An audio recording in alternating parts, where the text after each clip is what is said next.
Saludos hermanos y amigos, hoy miércoles 6 de julio. Estamos estudiando la lección número 2, los crisoles venideros, para memorizar. Amados, no os sorprendáis del fuego de prueba que os ha sobrevenido, como si alguna cosa extraña os aconteciese, sino gozaos por cuanto sois participantes de los padecimientos de Cristo, para que también en la revelación de su gloria os gocéis con gran alegría. Primera de Pedro 4, 12 y 13. Amoroso y bendito Padre que estás en los cielos, santificado sea tu nombre. Habla a nuestras almas, Señor. Te lo pedimos en el nombre de Jesús. Amén. Para hoy miércoles, los crisoles de purificación.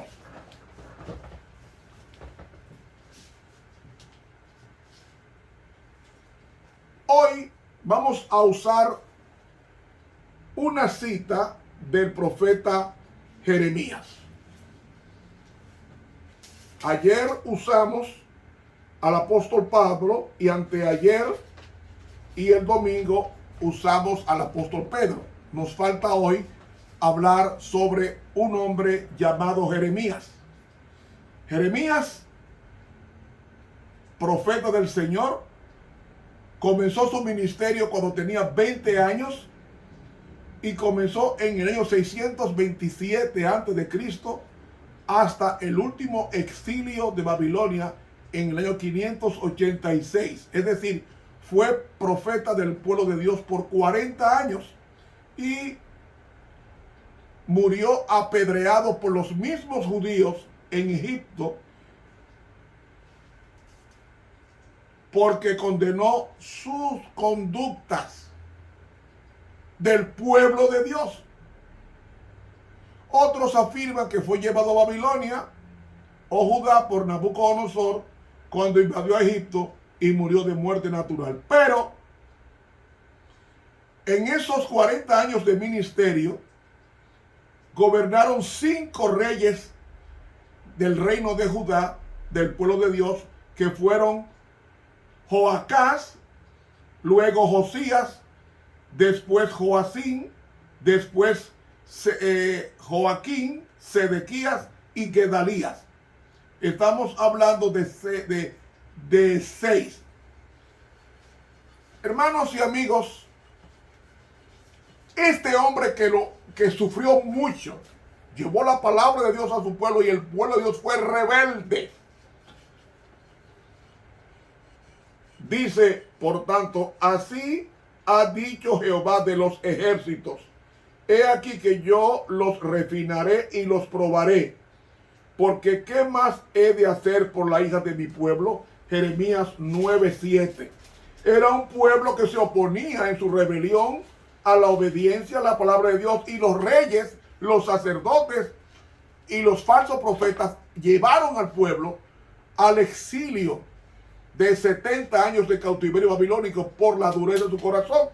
Y Dios usó al profeta Jeremías en 5 reyes rebeldes y llevándoles el mensaje día tras día. Y tomaron la Biblia, la quemaron e hizo otra a través de su secretario Baruch. Y mis hermanos, en el capítulo 9 del profeta Jeremías,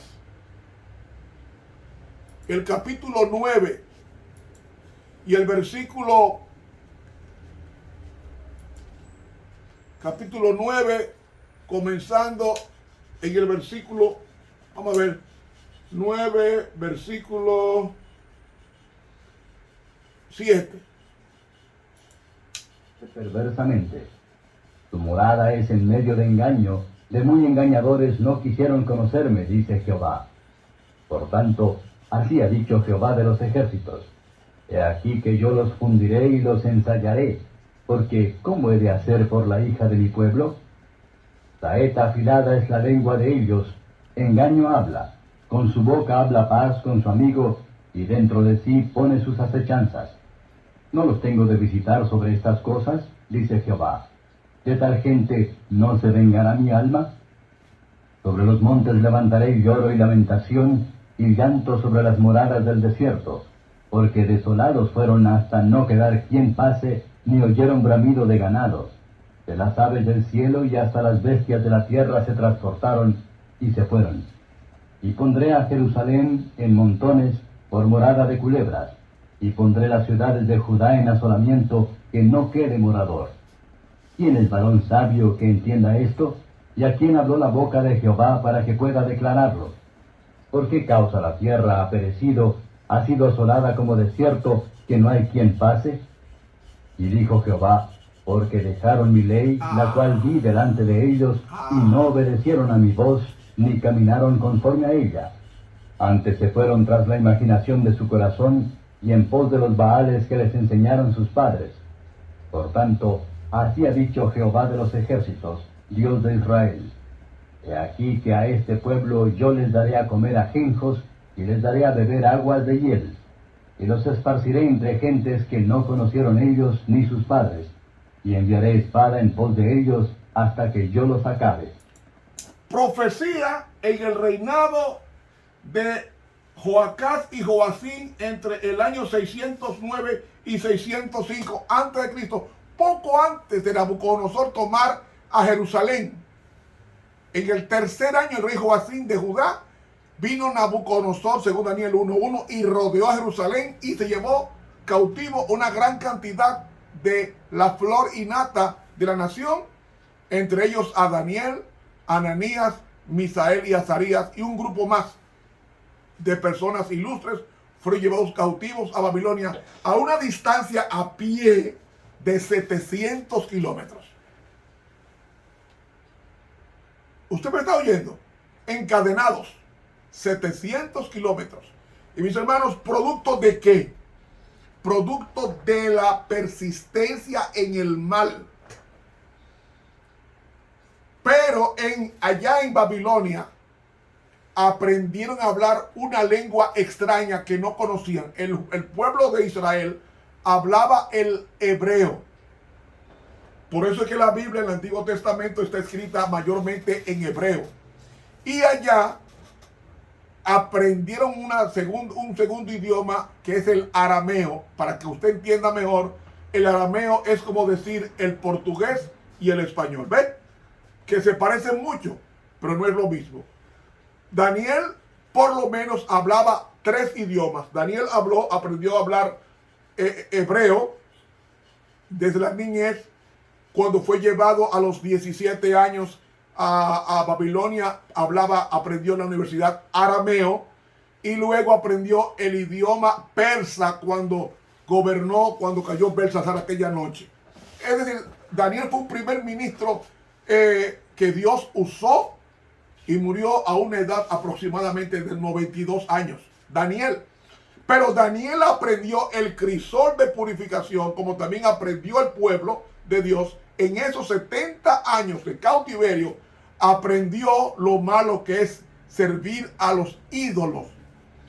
Y cuando ellos regresan, después de los 70 años, como estaba profetizado en Jeremías 25, cuando ellos regresan del cautiverio, usted no encuentra un solo judío adorando un ídolo.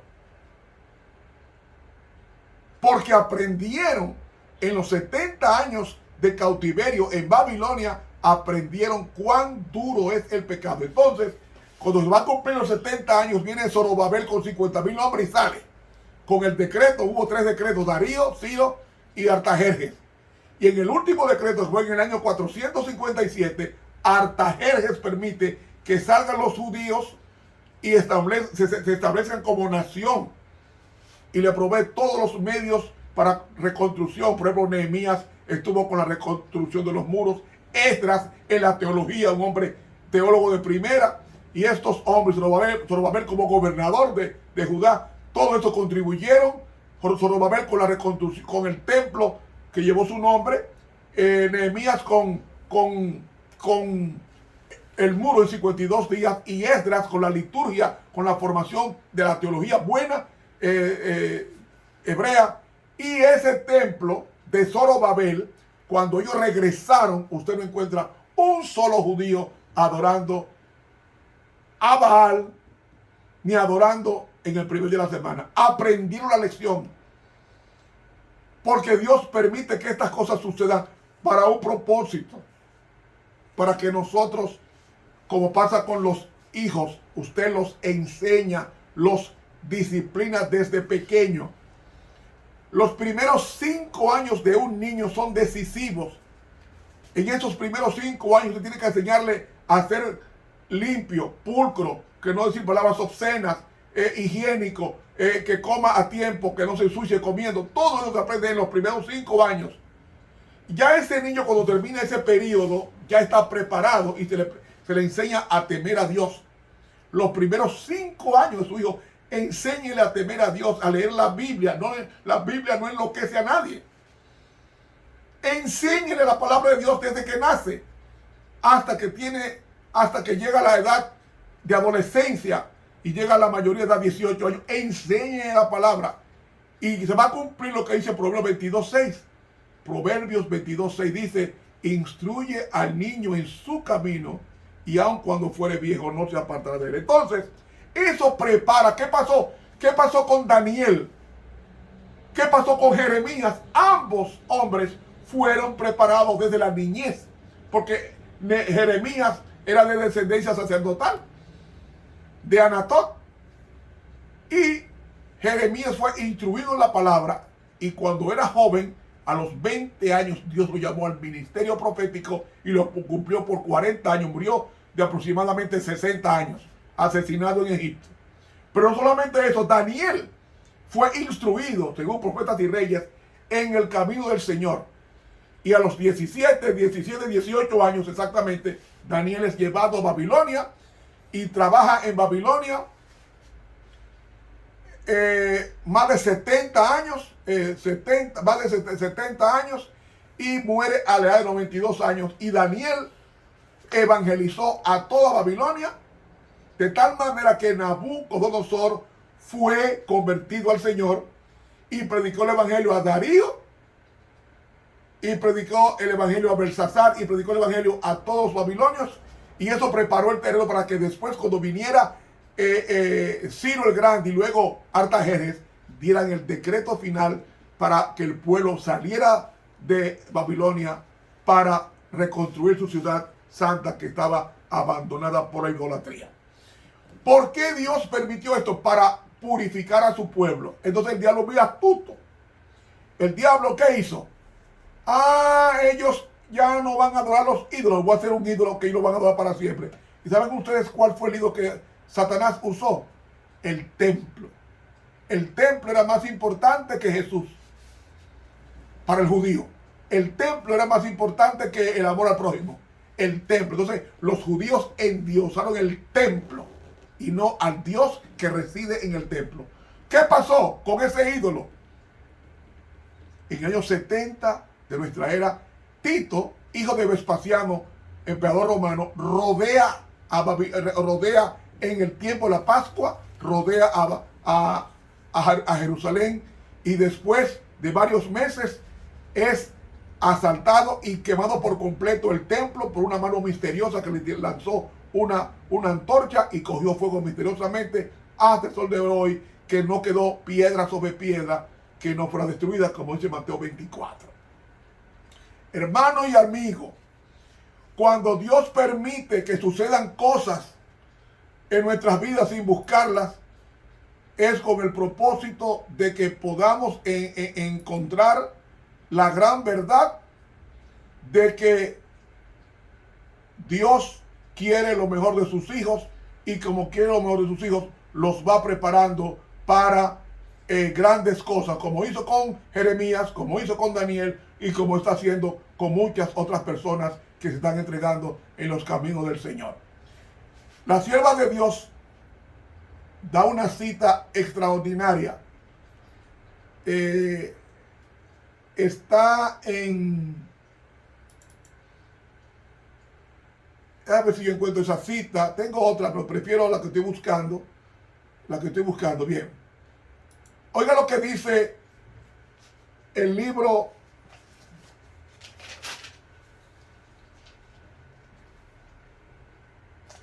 de la pluma inspirada, el discurso maestro de Jesucristo. A ver si yo lo veo por aquí. Míralo aquí. Este libro, el discurso maestro de Jesucristo. Oiga lo que dice la sierva de Dios en la página 14.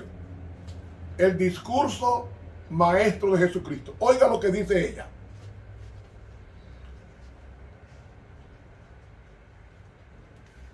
Hay también en las palabras del Salvador un mensaje de consuelo para los que sufren aflicción o la pérdida de un ser querido. Nuestras tristezas no brotan de la tierra. Dios no aflige ni entristece voluntariamente a los hijos de los hombres. Cuando Él permite que suframos pruebas y aflicciones, es para lo que nos es provechoso, para que participemos de su santidad, porque la santidad se perfecciona en el sufrimiento. Si la recibimos con fe, la prueba que parece tan amarga y difícil de soportar resultará una bendición. El golpe cruel que marchita los gozos terrenales nos hará dirigir los ojos al cielo. ¿Cuántos son los que nunca habrían conocido a Jesús si la tristeza no los hubiera movido a buscar consuelo en Él? Y en la página 17 termina diciendo ella, las pruebas de la vida. Pay on attention. Pongan atención. Las pruebas de la vida son los instrumentos de Dios para eliminar de nuestro carácter toda impureza y tosquedad. Mientras nos labran, escuadran, cincelan, pulen y bruñen, el proceso resulta penoso. Y es duro ser oprimido contra la muela de esmeril. Pero la piedra sale preparada para ocupar su lugar en el templo celestial. Por eso es que nos están puliendo con el esmeril, para que esas aristas sean eliminadas y entonces como piedras preciosas entremos en el templo que Dios está edificando sobre él, que es su iglesia. Por eso dice ella aquí, el Señor, atención ahora, el Señor no ejecuta trabajo tan consumado y cuidadoso en material que no sirve. ¡Ay! Lo voy a leer otra vez. El Señor no pierde su tiempo en material inútil. Si las pruebas están viniendo es porque tú eres un material precioso para Dios y te está puliendo para hacer canteras de su palacio celestial. Lo voy a repetir. El Señor no ejecuta trabajo tan consumado y cuidadoso en material inútil. Únicamente sus piedras preciosas se labran a manera de las de un palacio. Discurso maestro de Jesucristo, páginas 14 y 15 de la pluma inspirada. No es nada mío, es pluma inspirada. Señores, no nos quejemos cuando vengan problemas, como dice en la sierva de Dios en palabras de mi gran maestro. Cada dificultad es una invitación a orar. Cuando oramos las cosas mejoran, créalo. Puede ser que al principio haya problemas, pero si usted persiste en la oración, las cosas van a mejorar. Si perdió la salud, ore al Señor y le va a indicar qué médico ir y qué medicina tomar. Si perdió su trabajo, pídele a Dios que le conceda otro trabajo, mejor que el que perdió. Si perdió el hogar, pídele a Dios que le restaure su hogar. Si sus hijos están metidos en la droga, pídele a Dios, al Señor, que le devuelva a sus hijos sin droga. Hay poder en la oración. Les voy a probar que hay poder en la oración. Moisés oró y el mar rojo se abrió. Moisés clamó y cayó pan del cielo por 40 años. Moisés oró y la tropa de Faraón fue sumergida o sepultada en el Mar Rojo. La oración lo resuelve todo.